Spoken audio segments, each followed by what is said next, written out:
And he asked Chris Paul if he changed up the defensive assignment yesterday. And Chris said, no, I didn't change up the assignment. I just suggested, hey, we might want to have somebody else guarding Clay right now because Kawhi is not warm yet. Paul was sent home by the Clippers because his leadership style clashed with the team. He had been vocal in holding management, coaches, and players accountable, which the team felt became disruptive. A future Hall of Famer getting kicked off a team in the middle of the night? That's exactly what happened to Chris Paul, a 21-year vet, who at 2:40 a.m. posted on Instagram that he had just found out he was being sent home. The news hit like a bombshell, and instead of sympathy, the media instantly turned on him, calling him difficult, a locker room lawyer, and too disruptive for the Clippers to handle. But here's what no one wanted to admit. That entire story was a cover-up. Because when the footage leaked, everything flipped. What Chris Paul was actually calling out made the Clippers panic. The truth was crystal clear. He wasn't the problem. He was exposing one. And once the team realized what he was pointing at, everyone in that building got real uncomfortable. Let's break down exactly what went down that night. So here's the official story they tried to sell. The Clippers were stumbling through an ugly start to the season. Frustration was high, the losses piled up, and Chris Paul being Chris Paul started holding people accountable. He questioned coaching decisions, challenged the front office, and wasn't afraid to call out effort on both ends of the floor. Apparently that was too much for the organization to handle. That's when President Lawrence Frank hopped on a flight to Atlanta, in person, to deliver the news. His public statement said the team was parting ways with Chris Paul, but made sure to add that nobody was blaming him for the team's poor play. Sounds professional, right? But the truth? There was a massive hole in that story, because when you actually watch the game film and see what Chris was reacting to, something disturbing starts to stand out. Chris Paul wasn't being disruptive. He was exposing something the organization desperately wanted to keep buried. And that something, it involved their highest paid player. Here's what changed everything. During a game against the Cleveland Cavaliers, the Clippers were down 13 points late in the fourth quarter, desperate for a spark. Donovan Mitchell was lighting them up possession after possession. That's when Chris Paul, a 40-year-old veteran with bad knees and maybe one last season left, decided to step up and guard Mitchell himself. Can you believe that? This is a guy everyone says has lost a step, but he was fighting through screens, hustling on defense, giving everything he had to claw the Clippers back into the game. That's heart. That's leadership. But on the other end, Kawhi Leonard. Man, his body language told a completely different story. After the Clippers scored, Cleveland tried a classic stall move. Darius Garland just let the ball roll up the court without touching it. Smart play, because the game clock runs, but the shot clock doesn't start until someone grabs the ball. That burns precious time. Chris Paul immediately recognized it and started yelling, waving his arms, shouting for his teammates to get up and pressure the ball. But Kawhi, he just jogged back, slow, casual, like it was a preseason drill instead of crunch time. Garland rolled the ball all the way to midcourt with zero resistance. By the time the Clippers finally reacted, the Cavs had drained 16 free seconds off the clock. Then Garland drove, kicked it out, and boom, a three-pointer, another dagger. From start to finish, Cleveland wasted over 30 seconds and still got a bucket, all because the Clippers refused to hustle back. And if that wasn't bad enough, the next possession made things even worse. The Clippers scored again, but Kawhi just trotted back at that same slow, lazy pace like he didn't even care. Garland saw it, smiled, and let the ball roll again. Why not? Nobody was going to stop him anyway. That's the footage Chris Paul reacted to. The lack of effort, the lack of accountability, and the refusal to play winning basketball. But instead of backing him up, the team shipped him out. All because he dared to hold their supposed franchise player to the same standard he's always held himself to: excellence. Here's the moment that tells you everything about what's really going on with this Clippers team. While every other player was jogging back at half speed like it was a summer scrimmage, Chris Paul, a 40-year-old with maybe one more season left in his legs, sprinted full speed to the backcourt just to stop Darius Garland from draining more time off the clock. That's heart, that's pride, and that's the kind of effort this team desperately needed. But when the camera panned back, something jumped out. Kawhi Leonard wasn't even in the frame. That's how far behind he was. Imagine that. A future Hall of Famer on his last legs, showing more urgency than a two-time Finals MVP making over $50 million a year. That one sequence said everything about the Clippers locker room. After the play stopped, Chris Paul walked straight up to Kawhi, no hesitation, and told him point blank that he needed to get up and pressure the ball. Cleveland was burning too much time on them, and nobody else seemed to care. The very next possession, Kawhi finally hustled up the floor to put pressure on the ball handler, which raises a serious question. If Chris Paul hadn't said anything, would Kawhi have kept jogging for the rest of the game? And would anyone else on that roster have had the guts to call him out? Based on what we've seen, probably not. And that right there, that silence and lack of accountability is the real problem with the Los Angeles Clippers.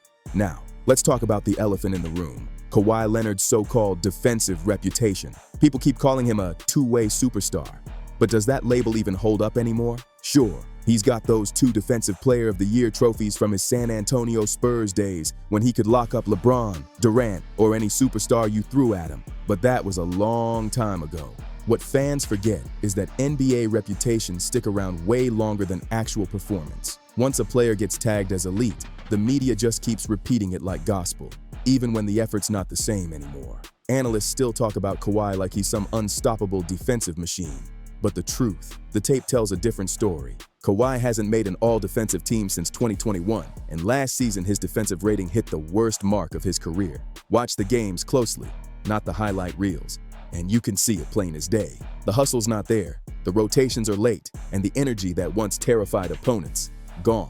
These days, Kawhi's an offensive-first player who coasts on defense and lives off an outdated reputation. Chris Paul saw that and had the nerve to say it out loud. When he tried to hold their supposed leader accountable, the organization didn't like it one bit. Instead of backing him up, they chose to silence him. It was easier to punish the messenger than to face the uncomfortable truth. But what really sealed his fate came shortly after.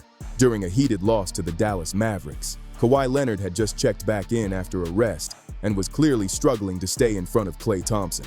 He looked sluggish, not warmed up, and Klay was getting whatever he wanted. During a timeout, Chris Paul walked over and calmly asked if Kawhi felt fresh enough to guard Klay right now.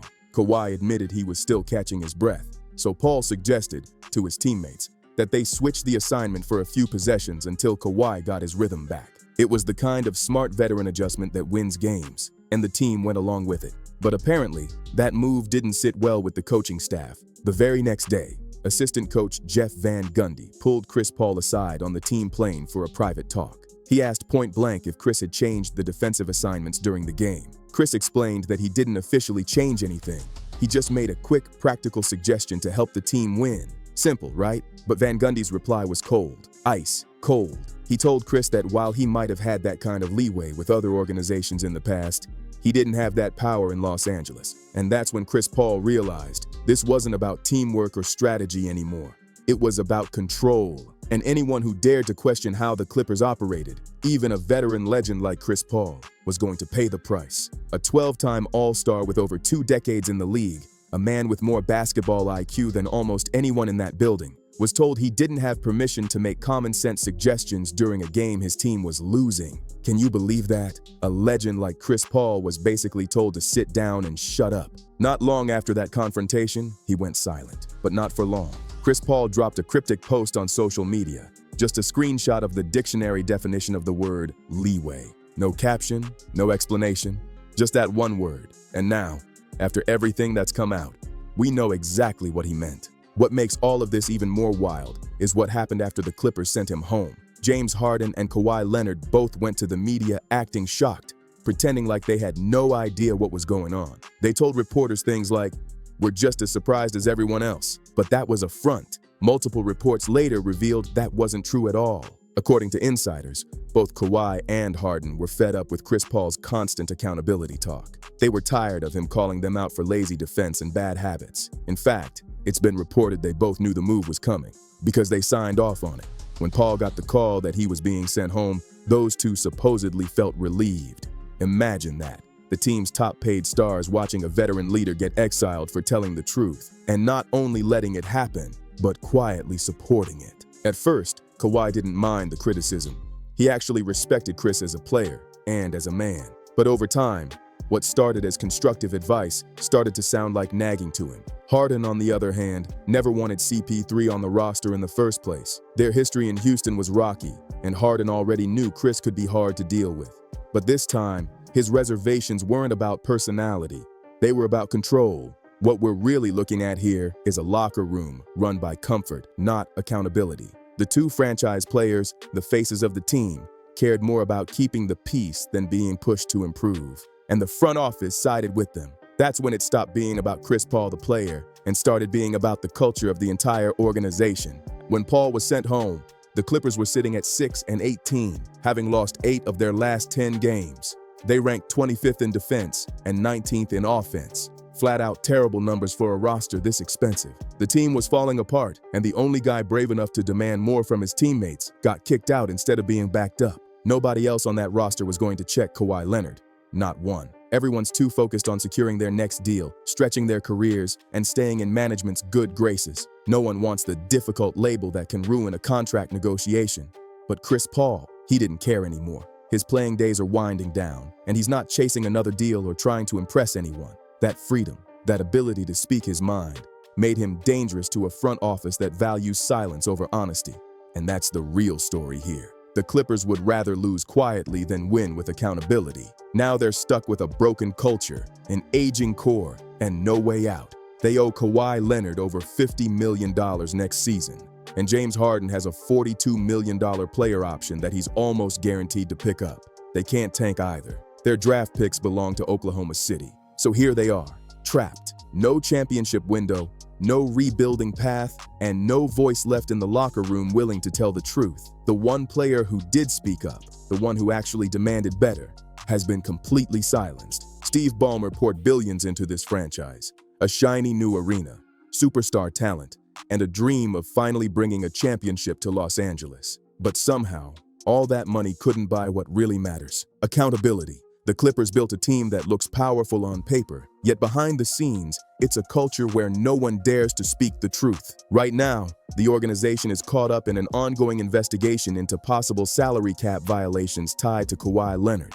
And on top of that, the team's battling injuries, chemistry drama, and a fan base that's completely running out of patience. Every single loss just slams the championship window shut a little bit more. Chris Paul's story in all this is complicated and legendary. He's one of the greatest point guards the game has ever seen, yet somehow also carries the label of being hard to play with. And guess what? Both things can be true at once. But what no one can deny anymore is what the footage showed. Clear, undeniable proof that Chris Paul wasn't being petty or dramatic.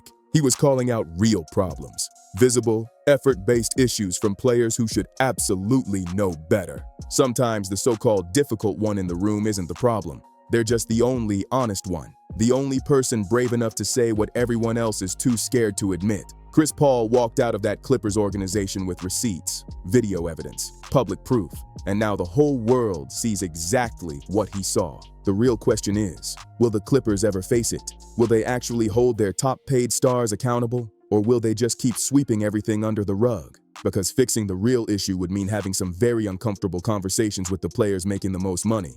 And history shows this team doesn't have the guts for that. So they'll keep losing, keep blaming the wrong people, and keep wondering why things never work. Meanwhile, a 40-year-old point guard with 1 foot out of the league showed more heart, pride, and commitment to winning than the superstars making 10 times his salary. And honestly, that says everything about what's really broken in Los Angeles. Thanks for watching. Don't forget to like, subscribe, share, and drop a comment with your thoughts. And I'll see you on the next one.